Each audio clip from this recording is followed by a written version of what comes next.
Hey there, welcome back to 7 Minute Books. I'm Sam, and today we're diving into The Hour Between Dog and Wolf by John Coates.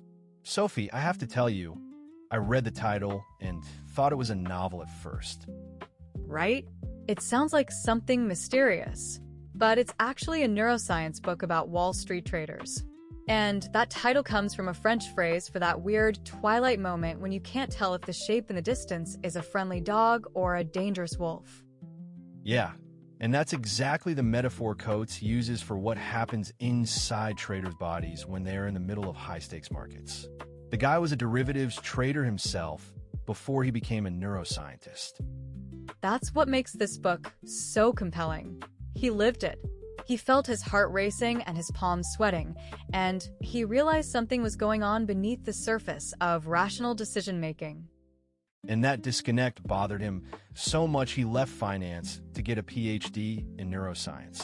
I mean, that's a pretty dramatic career pivot. It is. But what he found is genuinely revolutionary. The human body isn't a neutral vessel for a rational mind. It's a finely tuned risk assessment instrument built by millions of years of evolution. So when a trader sees a price drop, their body doesn't know they're in an air-conditioned office. It thinks they're being chased by a predator on the savannah. Exactly. And the key players are two hormones, testosterone and cortisol. We all know them, but Coates shows they're the chemical architects of risk-taking behavior. And the pattern is both fascinating and terrifying. When a trader makes a successful bet, his testosterone rises. That makes him more confident, more willing to take risks, more likely to win again. But here's the catch. The same hormone that creates success also creates the conditions for failure.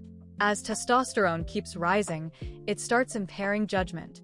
The trader becomes overconfident, reckless, blind to danger. Right. So eventually the market turns, and when it does, the crash isn't just financial. It's biological. Cortisol floods in, that's the stress hormone, and suddenly the trader is fearful, risk-averse, paralyzed. And that creates a cycle. Coates calls it the biological cycle of boom and bust. During a bull market, rising prices trigger rising testosterone, which fuels more buying, which drives prices higher. It's a positive feedback loop. Until something breaks. A small loss triggers cortisol. Traders get nervous. They sell, prices drop. More cortisol floods in, and suddenly the market's in free fall. The same biology that created the boom creates the bust. And this completely undermines the efficient market hypothesis, which assumes traders are rational actors making calculated decisions based on all available information. Coates basically says that assumption is not just wrong, but dangerously wrong. Markets aren't cold, calculating machines. They're hot, emotional, biological systems that amplify our deepest instincts. And the implications go way beyond Wall Street. Entrepreneurs, athletes, soldiers, doctors, politicians, anyone who takes risks in uncertain environments is subject to the same hormonal forces. There's this concept he calls the winner effect, which I found really striking. It was first observed in animals. When a male animal wins a fight, his testosterone rises, making him more likely to win the next fight. But it creates a dangerous feedback loop. The same hormone that drives success eventually leads to overconfidence and failure. In the animal world, that's how alpha males get overthrown. In finance, that's how star traders blow up. So success literally changes your biology, and that change can be your undoing. That's humbling. It is. But Coates doesn't just leave us in a place of biological determinism. He offers practical insights for managing these forces. For example, he says the financial industry is structured to amplify the worst effects. Traders are rewarded for short-term performance, which encourages excessive risk. They work in high-pressure environments that keep cortisol chronically elevated. The whole system is designed to create addiction, not success. So Coates suggests reforms compensate traders for consistency and risk management, not short-term gains. Create environments that allow recovery. Let hormones return to baseline. And for individuals, He recommends simple practices.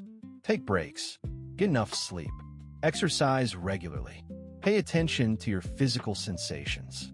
When you feel euphoric after a success, recognize that your judgment is impaired. Which is not soft, new age advice. It's hard, biological imperative.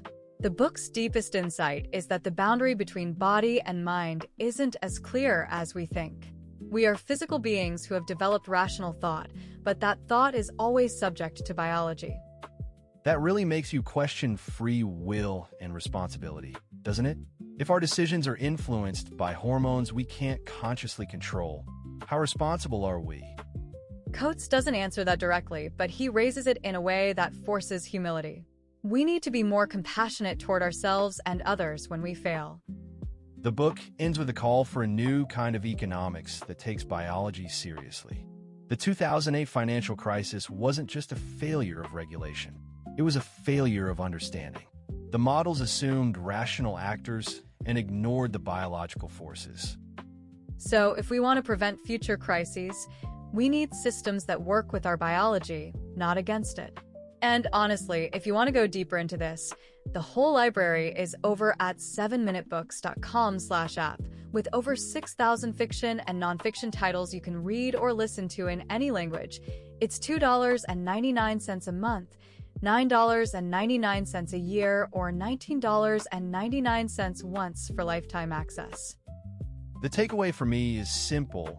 We're always in that liminal space between dog and wolf, between rational and instinctual. The only wisdom is to know that and act accordingly. And that's the hour between dog and wolf. We'll see you in the next one.